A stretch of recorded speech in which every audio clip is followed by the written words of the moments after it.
Hi friends, இப்போ நம்ம வந்துருக்கிறது பார்த்தீங்க அப்படின்னா ஆனமலை மாசாணியம்மன் கோயில் வந்திருக்கோம். இப்போ நான் இன்னைக்கு ஒரு லைவ் போட்டிருந்தேன். காலையில் வந்து பார்த்தீங்க அப்படின்னா முன்னாடி அந்த கொடிமரம் சுற்றி வந்து உப்பாறு போகுது. இந்த ஆறுக்கு பேர் வந்து உப்பாறு. இந்த கோயிலோட பேக் சைடு இருக்குது.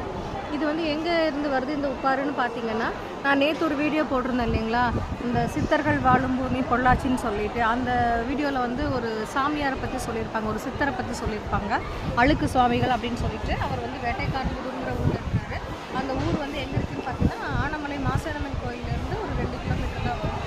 இப்போ இங்கே மாசாணியம்மன் கோயிலுக்கு வரவங்க அங்கேயும் போய் சாமி கும்பிட்டுட்டு போவாங்க. இந்த ஆடி அமாவாசை, பௌர்ணமி, பிரதோஷம் அந்த மாதிரி நாட்களெல்லாம் அங்கே ரொம்ப விசேஷமாக இருக்கும். அந்த ஊர் பேர் வந்து வேட்டைக்காரம்பூர். அங்கே வந்து இருக்கக்கூடிய சாமி வந்து அழுக்கு சாமிகள் சித்தன்னு சொல்லுவோம். அவர் வந்து ஜீவசமாதி ஆகிட்டார். இப்போ அவர் இல்லை. இருந்தாலும் இப்போவும் வந்து இந்த கோயில் வந்து ரொம்ப பிரசித்தி பெற்றதாக இருக்குது. இப்போ யார் அங்கே வந்து இப்போ நமக்கு தெரிஞ்சு ஃபெமிலியோடு இருக்கவங்க யார் வர்றாங்க அப்படின்னு சொன்னா, பாண்டிச்சேரி முதலமைச்சர் ரங்கசாமி இருக்கார் இல்லைங்களா, அவர் வந்து வர்றாரு. இப்போவும் அந்த கோயிலுக்கு வந்து நிறையா அந்த போகிற வழியெல்லாம் வந்து நல்லா அந்த ரோடெல்லாம் போட்டு கொடுத்து இந்த மாதிரி அந்த கோயிலை வந்து கொஞ்சம் இப்போ நல்லாவே இதுவாக கொண்டு வந்துட்டுருக்காங்க. அந்த கோயிலிருந்து வரக்கூடிய ஆறு தான் இந்த உப்பாறு. இந்த ஆனமலை மாசாணியம்மன் கோயிலில் வந்து இந்த ஆனமலை மாசாணியம்மன்கிறது ஒரு நீதி தெய்வம். அதாவது அந்த காலத்தில் வந்து ஒரு கருவுற்று இருந்த ஒரு பெண்மணி வந்து நீதி தேவதையாக இருந்து ஒரு நீதி வழங்கின இடம் தான் வந்து இந்த இடம். இந்த இடத்த வந்து அப்புறம் ஒரு சின்ன கோயிலாக நாங்களாம் சின்ன பொண்ணாக இருக்கும்போது ஒரு சின்ன வீடு மாதிரி இருந்தது அந்த கோயில். அதுக்கப்புறம் பார்த்திங்கன்னா நான் பார்க்கும்போதில் வந்து ஒரு சின்ன ஒரு ஓட்டு வீடு அந்த மாதிரி தான் இருந்தது.